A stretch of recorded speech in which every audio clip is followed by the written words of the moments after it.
because it doesn't always meet the floor evenly, I have to be on it and operating it so that I can say, watch your step. Okay. Although at the moment it's meeting the floor evenly, so I don't have to say watch your step. But that's a code requirement. Yeah. Would you mind giving that a little push? There we go. There we go. Would you like to hear the alarm? That reminds me of the old black and white movies, you know? That alarm there. Yes, that was I'm sorry, it. is this Mildred Pierce? No. Yeah. That's fascinating. It has a recessed door now. Watch your step, please. It didn't meet the floor evenly. There's a cell It phone. obligingly met the floor unevenly, so I could do my watch your step. Ah. Here's the library. So why don't we head over here? It's a movie. It's a movie.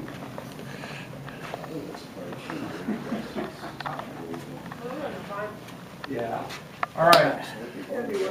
So this is the Gray archive. Barker collection. These are the file cabinets, all the personal correspondence, letters, documents, drawings, cases.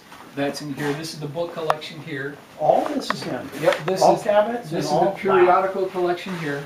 Wow. So I'm thinking what we should do is have you guys like starting here, Yeah. look for any drawings, illustrations, and text that goes with the case. That's Okay. what we're looking for. All right. And then when you get through with that, we'll switch over, and then maybe you guys can start on that, and we'll just converge, and we'll cover it all. Okay, we find a drawing, we call you and say, Well, hey, is this worth copying or what? Whatever, yeah. Oh, look at this. We're looking. Yeah, I know. It's a good one. Wow, look at this. Yep.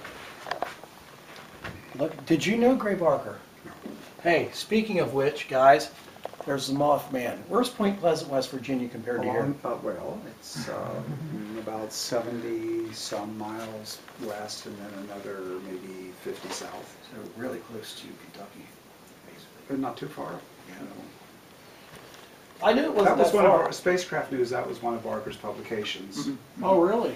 What's interesting about it is when you have the Mothman right on there, a lot of people said the Mothman was an owl, some of the debunkers and stuff like that. I tend to disagree. I was on that Travel Channel documentary last year. Oh, really? I love the Travel Channel. It was fun. Did they talk to you about this, or did they talk to you about Gray Barker? No, we talked actually. There was what they were doing was a sidebar on the Flatwoods Monster. Oh, And yes. so I was there, and Barker cut his teeth on the, Yeah. so to speak, on the Flatwoods Monster. That was his original involvement. What's your belief on the Flatwoods Monster? I have no idea what to make of it. It's one of the mysteries, right? It might be a mystery. A friend of mine, who's been a friend of mine for 20 years, told me last week, not 10 years ago, not 20 years ago, when I could use the information, told me last week, he says, oh, I was brought up in Braxton County. I said, yeah, I mentioned Colonel Levitt, the fellow who brought the National Guard in to look at the site. Oh, I live next door to Colonel Levitt. I went to school with his kids. Wow. You know, and he knew Freddie May and so forth. Yeah. So, if Jeff had opened his damn mouth 20 years ago, I could have said, come on, Jeff, let's go down to Flatwoods and talk to your acquaintances. Wouldn't that have been so nice? Wow, they're not around anymore. No, they're not really. The closest I got to interviewing any of them was I used to know Raleigh Neal, who was a brother to one of the really young witnesses. Okay. And Okay. he was there. He didn't go up on the hilltop because he was talking to a girl. Oh. Oh, man. So they're things of different importance. So, Right. How, let me ask you this, as far as Gray Barker goes in this town, I mean, is he well known, or guys like you that are historians and stuff like that obviously know about him, but people knew of him as that pretty eccentric guy. as that flying saucer sort of guy, and he was fat. He I think the way that he presented it was he wasn't divulging his own beliefs, and he tailored his presentation to his audience. So people who wanted to think that it was all nonsense would say, yeah, Gray's he's funny, he's intelligent, he's this, that, and the other. He doesn't really believe that stuff. And if you're talking about an audience that was saucer believers, they would say, oh yes, Gray was involved in serious research. And they say, well, what about all the documentation of all the hoaxes and frauds and various foolery? He says, oh, that's just disinformation or something. So and of course, all of his adult life, Gray was as gay as they make them, although he was 6'4", which is not stereotypically how you picture gay men, and he was a pedophile. So 14-year-olds were not particularly safe. Wow. And he was in trouble with the law for that. It's a And huge spent guy. most of the 60s on probation, actually. Wow. So his business obliged him to travel, and so his probation did not limit him to staying in the county. Let So me I don't- ask you, what was his business? Like, what did he Well, do he was in- besides the books and stuff? Well, when he was young, he was one of the only 2 members of his family down there in the country to finish high school, and he was the only one to go on to college. He graduated from Glenville State College and became an English teacher, and he was hired in a high school in Ellicott City, Maryland. And he taught for a year perhaps, or a semester, I'm not sure which, and he never taught again. So was there an incident? There might have been an incident. Maybe people felt there would inevitably be an incident at some point, who knows? But he never taught again. He went back to working as a projectionist in a theater, which is how he paid his way through college. And he was plucked out of that obscurity by members of the Lovett family who had drive-in theater and similar businesses, film presentation businesses in West Virginia. And he, in those days, the drive-ins were popping up everywhere that you could find the money to build one. And there were no booking agencies to put films in, and so he created a booking agency. And for a few years he was on the road continually, with his clients, driving all around West Virginia and delivering and picking up films and taking orders and so forth. And of course picking up teenagers, because who wouldn't do that? And so that was part of it. And then, the Flatwoods incident came along, and he found whoever was employing him at the time gave him enough time off that after a week or so he could go down to Flatwoods and interview people. By the time he got down, maybe it's not even a week, by the time he got down there, the principal witnesses, now I know this is not directly an answer to your question, but I can rattle this off mindlessly. By the time he got down there to interview people, the principal witnesses had gone to New York City to be on a talk show called Read the People, which would divide its time between celebrity guest, ordinary Joe guest. They were the ordinary Joes. Miss May and Gene Lemon, who was 17 and a National Guardsman, the oldest of the witnesses who were there from the beginning. And Miss May and the children were following along behind. So I would say that Gene Lemon would have been the fellow to interview, but did anybody ever seriously talk? I don't know. Huh. It seems coincidental that the National Guard was looking for a small plane that had supposedly gone down in the area, was notified, and came then and looked over the hilltop here, and were instructed to take a soil sample. And yet one of the actual witnesses was himself a guardsman. That seems awfully coincidental. So I don't know. A soil sample for a plane crash because they knew it was something else. Something. That's weird. Who knows what Or it maybe was. they knew what it was. Yeah, I don't know. I lean toward the experimental craft Well, sure. explanation. A lot of this stuff that I believe in is the reason why it's covered up is I think they were using nuclear power back then on stuff. And there was a treaty made where they were not allowed to use nuclear power through the UN and so forth. No more nuclear powered craft, and then you never heard about a nuclear powered craft ever again, but you hear about all these weird sightings. I'm gonna grab one of these things here. This is cool. Let's get to work, man. Yeah. Let's do this. I'm gonna find, I'll grab this one here. Which side are you gonna start? Because of course that's a mistake people make. You find anything good, Michael? Yep. That's good stuff. We're still looking through boxes. I found a bunch of cool stuff. Some old stuff from old magazines. Yeah, I do. Yeah, I'll give them to you.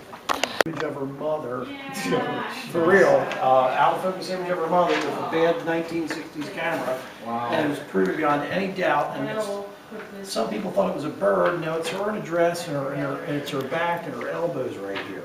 And she was like stretching. That's the truth about that. Well, we got some cool And when cases you tell and people and show people that, and they have pictures of her mother from that day, and you can see it's the same outfit.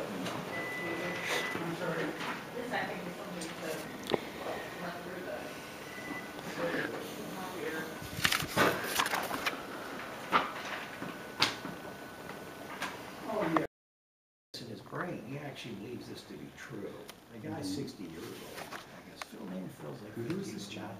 Guy named Phil Koseski. His real name's Gozuski. Okay. He goes by a fake last name, so that right there kind of tells you something's up.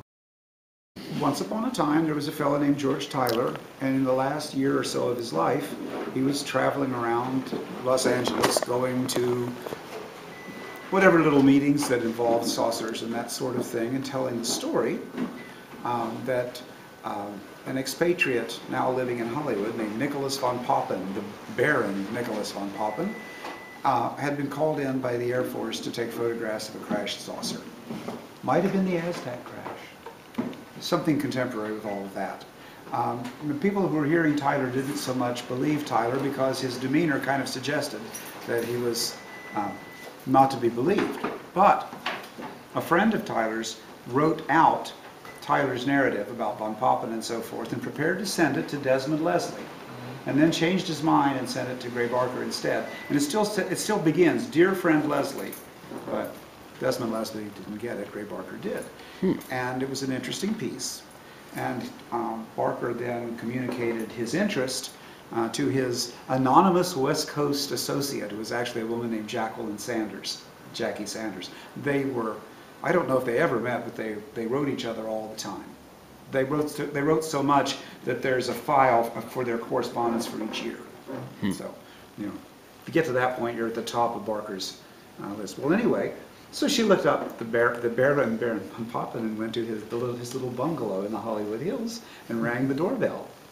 You know, and he came to the door and whatnot, and she wanted to know what he thought about these things that George Tyler had been saying. And he said that, you know, the poor Tyler had lost his mind. And she couldn't really get anything more supportive of the story and whatnot. And whether he directly denied having photographed a crashed saucer or anything, is that, you know, it was just, he knew Tyler when Tyler was sane, and this was not the sane Tyler. And Tyler had since gone into the hospital and died. You can put a conspiratorial shadow over that if you like. And so Jackie went and got this story, and she communicated it to Gray. We have the letter. And she said, now, she gave Gray a warning. She says, this is not the sort of man that you can tell stories about in the press and not expect to hear from attorneys. And so Barker thought, oh, I would love to use that story, but he was a little bit afraid, you know. So he basically sat on it for decades and waited until von Papen was safely dead. And yesterday, Michael was copying the William Steinman correspondence from like 82, 83. Yep. That's very, I mean, Barker only survived until the middle of 84. And so this was right at the end of his life. Finally, von Papen had predeceased him. And he could pick up the von Papen story and start publishing it in Gray Barker's newsletter, the publication he had in the early 80s. Okay. Which is a little, it's kind of rare today. He was also writing, in those days he was also writing, he had revived his Chasing the Flying Saucers. I was just reading about Chasing the Flying Saucers. Yeah. In the early 80s he revived that, and he published additional Chasing the Flying Saucers columns in what was then Tim Beckley's And current Kenneth Arnold publication. was writing in there as well. Yeah. Kenneth Arnold was writing in there as Oh, well. yeah. Yeah. The usual suspects. The guy Yeah. who developed the termed UFO flying saucer, they were actually boomerang craft that were skipping across the sky. He said, like a saucer would have crossed water. They weren't shaped like a saucer, but because he said that, the term flying saucer comes in, then they turn into saucers. It's really weird how the progression took place Well, of UFOs, you know. But go ahead, I'm sorry. But when Barker finally started to tell the story, he thought, well, he decided that he would be the one who went to von Papen in the Hollywood Hills, and went to the little bungalow and pressed the doorbell and so forth. And it had been Jackie Sanders, and it was decades earlier. But, you know, Barker at that point had never been west of Ohio. We have a letter of his where he points out that he's not been west of Ohio. This was before the days of Giant Rock and Barker going out there to George Van Tassel's events and so forth. And so Barker has himself going to von Papen's store, and he questions von Papen about this, and von Papen says, Tyler told all in death, for all the world, like Bela Lugosi. But, you know, it was okay. Von Papen was dead now, and Barker could cheerfully fictionalize him a little further. Interesting. But we have those things. You know, we have the George Tyler letter that was sent to Gray Barker after someone had decided perhaps it did not need to go to Desmond Leslie. And Well, a fair amount. You know, we have a Von Papen file. So this guy, he was born in when was he born and when did he die? Kind of like Whom? Gray Barker. I want to know like his health. Barker Like was born in the 20s and died in the 80s. He didn't live to be quite 60. all I right. think probably 1925 to 1984. He drank too much. No, he was gay, and some of his friends and some observers think that he may have contracted the dread, HIV and AIDS, and may have died of that. When David Halperin, who has that Confessions of a UFO Investigator blog, he was here for about a week a few years ago, working on Barker and the notorious Carl Allen / Carlos Allende, you know, and Halperin produced a letter in which Barker was explaining that he hadn't answered the letters because he had a bout with pneumonia, and it was not the cold and flu season particularly, and that makes a person wonder if perhaps he had AIDS in fact and had a bout with pneumocystis pneumonia. We don't know, but the thing that immediately killed him was kidney failure. I was going to say, if he drank a lot, and He he was in drank. his late 50s, that's about all the longer people that drink a lot last. Yeah, Especially if you drink whiskey. yeah. It'll take your... And I don't know Yeah, what his bad renal failure, liver goes, and then your kidneys fail. I know that he drank gin simultaneously. because of the notorious 2 gin bottles. He drank too Well, much. no, I mean he was a seducer. So if you were a young man in a leather jacket who came by the house, Oh, goodness. then as a guest, your glass would come from the gin bottle that actually had gin in it, whereas the host would pour his glass out of the gin bottle that had water in it. Wow. So as to retain his capacity to take advantage of his guests. So basically, It's a that little was his bit way of creepy. roofing somebody back in the day. In the day, yes. You didn't know that He he ever. cheerfully describes this stratagem in his Mulberry Place letters.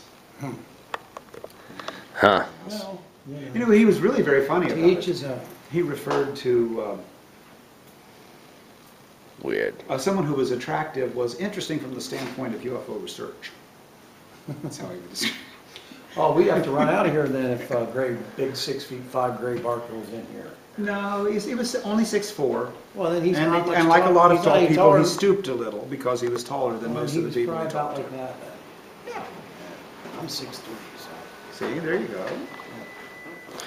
Well, he's So like 6'2", I think. Right, aren't you? yeah, I'm like Like an inch 6'1". taller. I'm like 6'1". Yeah, you're but smaller Gray than had that 6'1". one success, when he got one book published by a publisher. Mm-hmm. And after that, he became a publisher, and he published his own material and other Yeah. people's material. He was Howard Menger's publisher. Yeah, I found that fascinating. There's a lot of stuff about Menger. He was writing and stuff like that. I was reading about. Barker was corresponding with Morris Jessup when Barker was working on They Knew Too Much, and Morris Jessup was working on the case for the UFO. And each of them preparing this book and trying to get it published and dealing with the complications of being an author and dealing with a publisher and so forth. Well, it sounds to And, me like his claim to fame is he's the first guy we know that seems to have talked about the Men in Black. Yeah, so that was in his book. Movies made about the Men in Black, obviously. But as you described earlier, I mean, that seems to be to me his biggest thing, the Men in Black. And that's He managed to huge. get a book published in 1956, and there's a lot of different material in it. Some of it is pretty comic indeed, and in the middle of it is the story of Alvender and the mysterious visit and so forth. Would you classify him as brilliant, or how would you classify him He was, intelligence-wise? he was a fish out of water. But he obviously He was a was bright bright. guy who could have done things in the larger world, Right. but he was one of those. Well, the stereotype is that bright people in places like West Virginia stay right here in the comfort of the hills and do not go out and test the waters in the larger world. Right. And Barker was like that. He would go to New Jersey and to New York City and appear on the what was the name of that guy whose talk show Barker was on in those days? Long John Neville. And he would do those kinds of things, but it was just a visit. Yeah. He never uprooted himself and tried to, live in the modern world. And, So he West was Virginia in the 1950s was like, it was primitive in a lot of ways. I mean, I was a kid then, and so I have sort of kid memories of it. But So he's like reclusive, if you would be able to say. well, he had a secret that he didn't want to share. Yeah.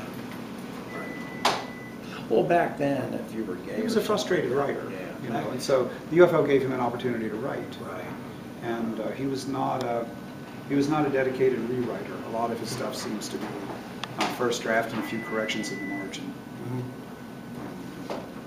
But he was a better writer than most of the people who were putting out UFO books, and the ability to write, you know, if it's just like pulling teeth to get through a second chapter, then your UFO book is not going to be very successful. Right. And Barker could carry you right along. Well, you guys have an awesome UFO collection back here too, book-wise. Oh, yeah, Jeremy. Did you see all the For the books they most have? part, those are They got- Barker's own copies. Yeah, why don't we go back The there? first generation of them. Let's go back and Let's take go a look. back there and take a look. All He probably- kinds of things. Yeah, I mean, there's the books back here. You can't find these anymore. Again, they're first generation. They want big bucks for these things. Yeah, and you know, some of the things we don't have, like, you know, we don't have his original edition of Menger's book. We have translations of it because, you know, he arranged for translations into French. And so, oh, the French language critical edition of They Knew Too Much. Yes, there it is. There's his Men in Black book written in French. Yeah.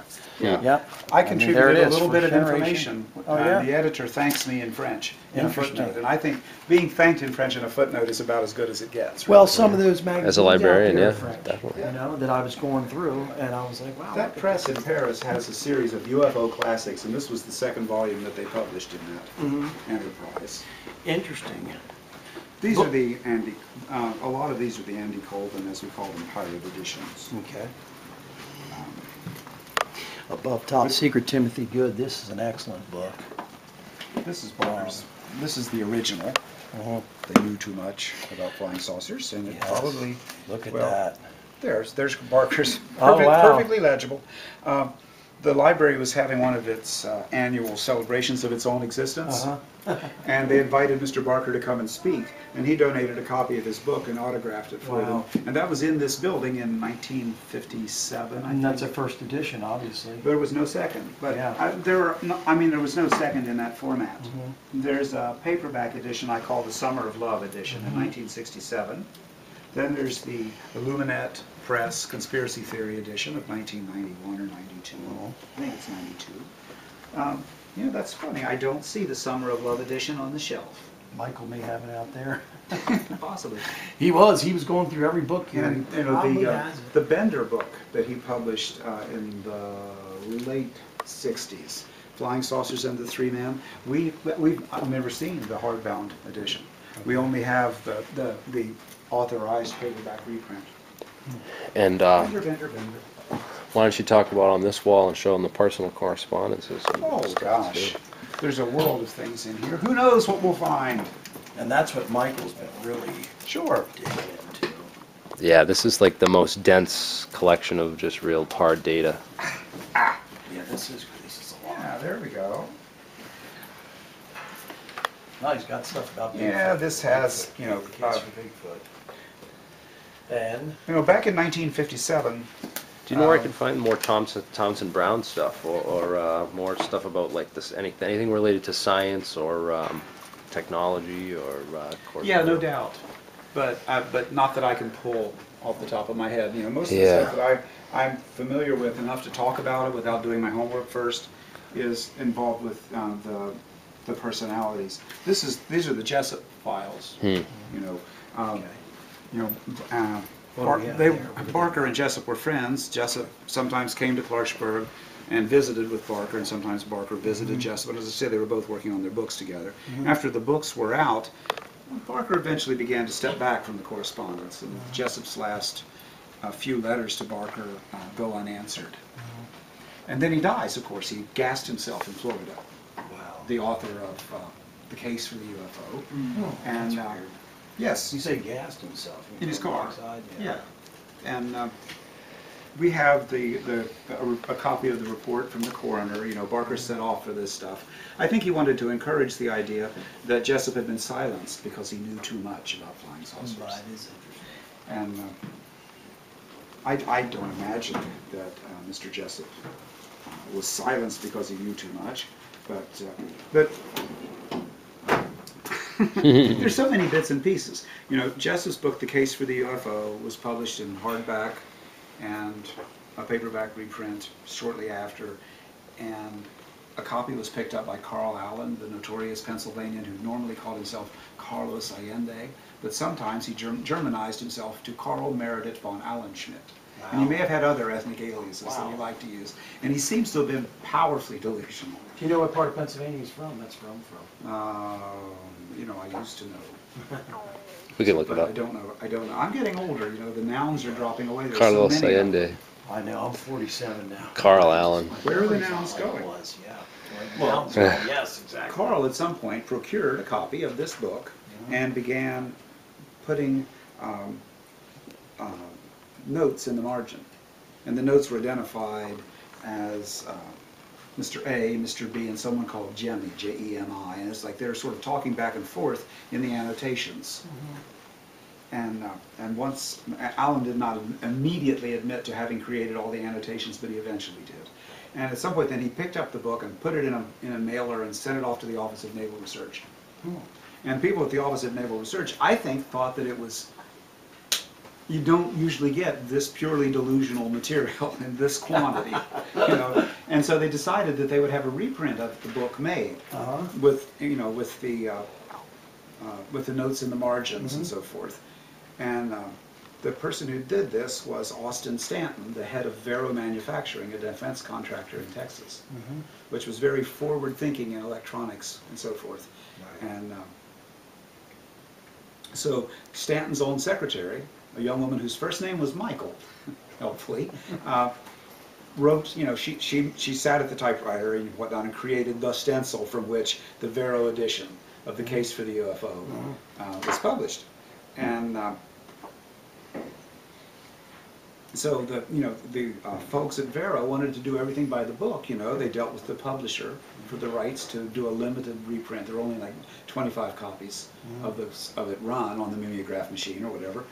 And they also got in touch with Mr. Jessup and went to see him. And Jessup said, and Jessup had never seen the annotated edition of his book with these strange comments in the margins, and he recognized them, and he said, I received postcards from someone who must be the same person because it's exactly the same sort of thing. So he produced the postcards. And there was postcard 1, Jessup's response, and postcard 2. John Keel ended up in possession of those, I think, and we have copies of them courtesy of John Keel here in the file. And by God, those 2 postcards sent to Morris Jessup by Carl Allen are the genesis of the Philadelphia experiment. Are you serious? Allen was the guy who initially imagined or conceived the story of the disappearing ship. Wow. And the place that it existed, as far as I can tell, only in those postcards to Morris Jessup. Do you have the documentation for that? Sure. And then, so the folks from Yeah. Vero, who were reprinting Carl Allen's wonderful annotations, Jessup said, well, yes, you can also have copies of the postcards. So they published that material in an appendix to Jessup's text in the Vero edition, and that's when the Philadelphia experiment first starts to leak out into the world, and there starts to be rumored a little bit for people who have seen the only 25 copies Vero edition. And eventually Riley Crabb, Meade Lane's successor at BSRA, begins corresponding with a woman in Texas, no, in Arizona, I forget.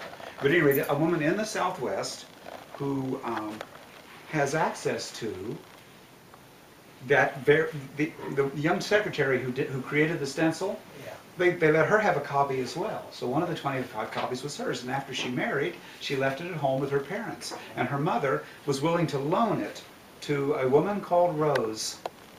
And it was Rose who allowed Riley Crabb to have the loan of it. And at some point, I think Riley Crabb decided that it might be nice to have the actual annotated volume. So they bought a copy, Riley and his wife, of The Case for the UFO, the original, and began writing in the margins the annotations that were described in the Vero edition, I think perhaps in hopes of saying, this is the real one, see the annotations are in the margin. Maybe that's what they were trying to do. And Riley borrowed it on 2 occasions, and he printed some of the material to do with, because nobody was really interested in what Alan had to say in the annotations to the book. They were interested in the disappearing ship. Yes. And so Crabb starts writing a little bit about that.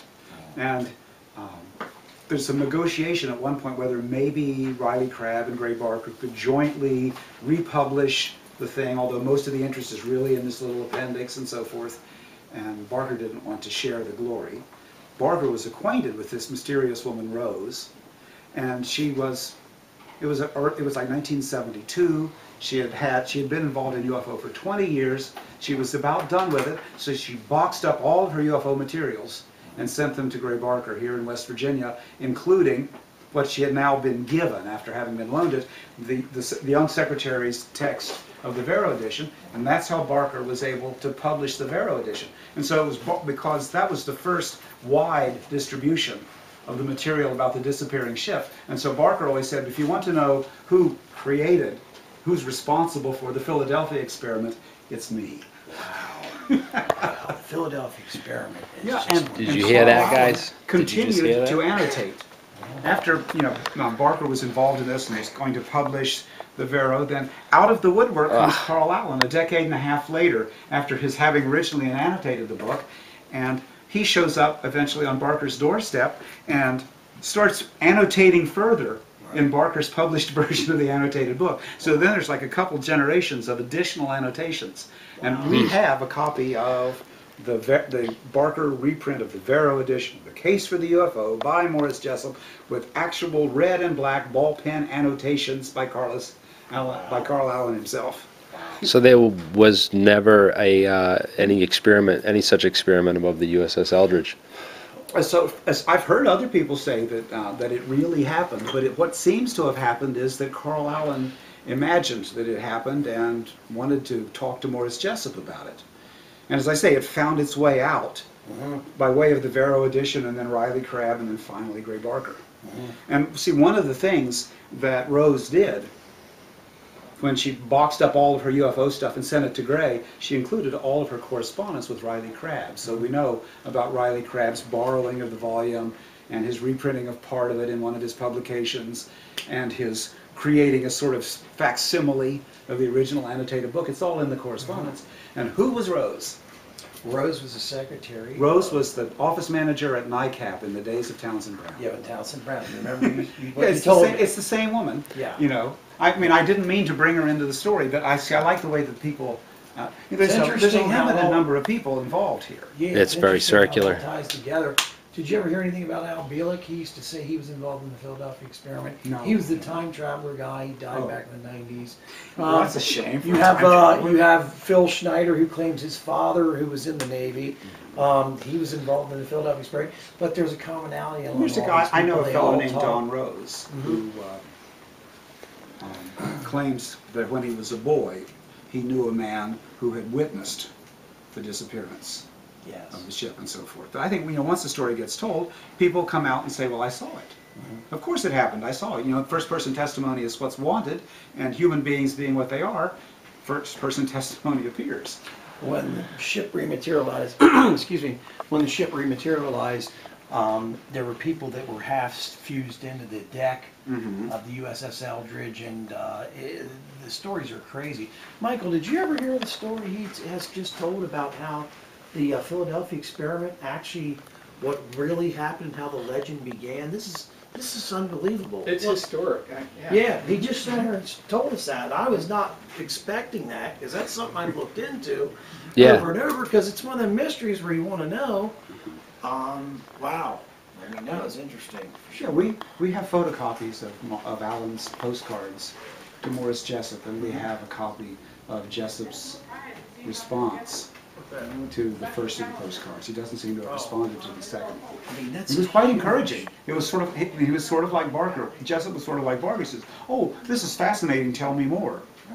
And we don't think that Jessup was sharing this story with others. I think he was hoping that, see, the same Rose that we're talking about, Jessup knew her pretty well, because he lived in Washington, D.C. at the same time that she was involved there at NICAP and so forth. And I think she carried over into Kehoe's time there, but I'm not sure of that. And I don't want to say it in front of people who would question it, because I may be wrong about that. But Rose was writing a book about, so help me, UFOs and the Bible. And she met Morris Jessup, and in one of his letters to Gray Barker, he mentions that she's working on this project. And then, you know, within a year, out comes Morris Jessup's book, UFO and the Bible. And I think that he took the project over from her with her consent, because you know, she never published above the level of articles in the periodical. Yeah, I know, it's wonderful the way that it all, a lot of it fits together. Yeah. And what we would like to do with the Barker correspondence at some point, if you know, if I were willing to work on it consistently, is make a master calendar of his activity, especially during his heyday. You know, Yeah, complete timeline. 52 or 53 forward, a master calendar of all the correspondence. Who's Gray Barker corresponding with on this day, and what's the tenor of the conversation? You know, because if Barker's writing back and forth with Dominic Lucchese, who's also part of the International Flying Saucer Bureau, you know, they didn't take Alvender very seriously, and since he tended to act like he was, you know, the boss and so on and so forth, they called him Daddy disparagingly when they talked about him in the third person. Interesting. And Augie Roberts, they felt, had gotten so involved with UFO that he needed more confidence that this material was true, and they were willing basically to hoax it a little just to help Augie along, because Augie was not prepared for, you know, once you've invested in something and you're convinced that it's true, and then it's the truth of that thing is exploded, then that's damaging to the people who believed in it. And so they were sort of coaxing some of it along for Augie's benefit, according to, you know, what I've read in the correspondence. And Barker was good friends with Adamski? No. Or Menger? Menger. And well, I mean, he was Menger's publisher. Yeah, okay. And Howard Menger things, he was on the moon yeah, and sure. everything else. Yeah, Right. and you know, there's all this stuff. You know, there's that famous photograph of Menger having his little convention out on Sure, the the lawn, desert. and Oh, there's yeah, the on the people lawn. sitting over here at the table, and one Yes. of these guys gets pulled out of it, and people decide that he's a Venusian called Valiant Thor. Valiant Thor, Except yes. sometimes they pick the wrong guy, because there's Yes. two guys and a woman. And Have you ever seen how the guys that solved the whole Valiant Thor mystery? I don't know. We had Dr. Frank Strangis. Do you know Who was- who Frank Strangis is? Oh, of course. In fact, we have many, many, many additional copies of My Friend from Beyonder. Would you like one? Yeah. By Frank Strangis? Yes. Well, I mean, I've seen Frank talk already. He's a very interesting guy. You have Frank Strangis, and you have a guy named Jesse Womble. And they claim that sometimes Womble was Valiant Thor, and other times they claim it was Frank Strangis in those pictures. but Frank doesn't look, well, I don't know. Well, I it have pictures depends, of but if you've ever noticed that a lot of the pictures of Valiant Thor are from the side, and they have a very, Strangis before he died still had a very thick head of hair, and he had this hairline that was kind of identical to some of the Valiant Thor pictures from the Yeah. side. They certainly don't look alike from the front. I will agree with you there. Yeah. But this Jesse I'm inclined to Womble, think that the people at the little table, and so Yeah. forth, Yes, one of them that's has a interesting. newspaper. I suspect they're journalists. yeah, exactly. They That's- don't look. They look like their approach to the topic is different from everyone else's approach. Yes, this is supposed to be Val Thor here. Yeah. Um, But that's not. But and the other fellow in the photos is sometimes also identified that way. And Right. He looks more like the other fellow looks more like Frank Strangis. I think. Right, we'll look at that. Is it in I here? swear. But you know, Strangis was, you know, he made part of his living conning people, and he lured. Was he Augie really a Roberts in at doctor? one You know, was he really a doctor?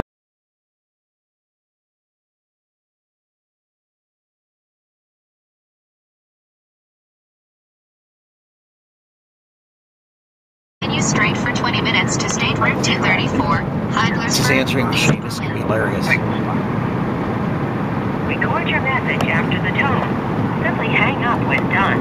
Or for delivery options, press the pound sign.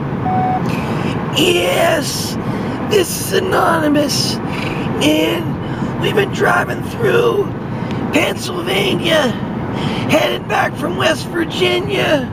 We're gonna try to cleanse the blood, but before we do that, we're gonna stop off at a couple of places where I know they've got aliens in the ground. I know they've got extraterrestrial vehicles in the ground up here. It's on the right-hand side next to where Phil Schneider lives. And there's also a base. It's not called Dulce, but it's really near it. It's close to it in size and stature. But the reason why I'm calling you is because I wanted to thank you for hanging around me last night and talking to Dr. Dan Burrish with me. Michael, call me sometime. Again, it's anonymous. And I hope you have a safe trip home, Michael.